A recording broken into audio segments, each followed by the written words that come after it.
в който трябваше да се запозная с нашето ниво.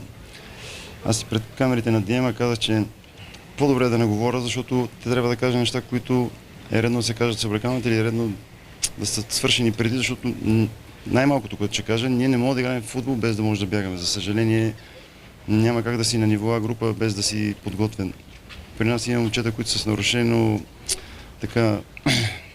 процеси в своето физическо надграждане и това е нещо, което тук даже нямаме и 2 седмици, имаме 1 седмица, защото най-вероятно ще се играе матч с Левски през другия четвъртък, така че много ще остане пак малко време за работа, но има неща, които трябва да си кажем съблекално, да не се предходят, защото не е редно да е така, но технически губиме топката в зони, в които не трябва да се става. Правят се грешки, защита, айде да го нека да обясним, защото има много млади момчета.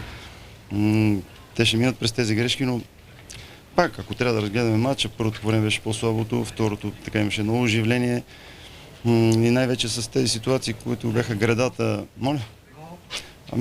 Аз вярвам, че господин Кабаков е опитният съдия, който е видял тези ситуации. Ние не може да преценим отвън дали е така или не, но ще ги погледнем, но и Иво Стоянов на Вара би трябвало да каже, че ги разгледаме, но не се захваща за това. Това бяха моменти, които Сашо, примерно, градата, дето дари 82 минута, можеше да обърне матчът поне до равенство. Не се получи, но генерално промяната имаше второто време с хората, които влезнаха.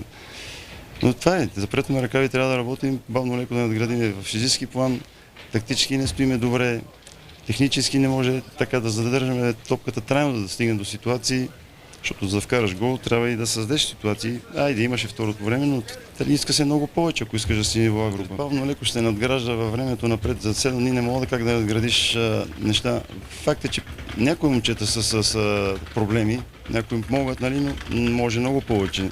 Сега, да кажем, някои от тях имаха стомашни проблеми през седмицата. Може и това да им е дало така отражение, но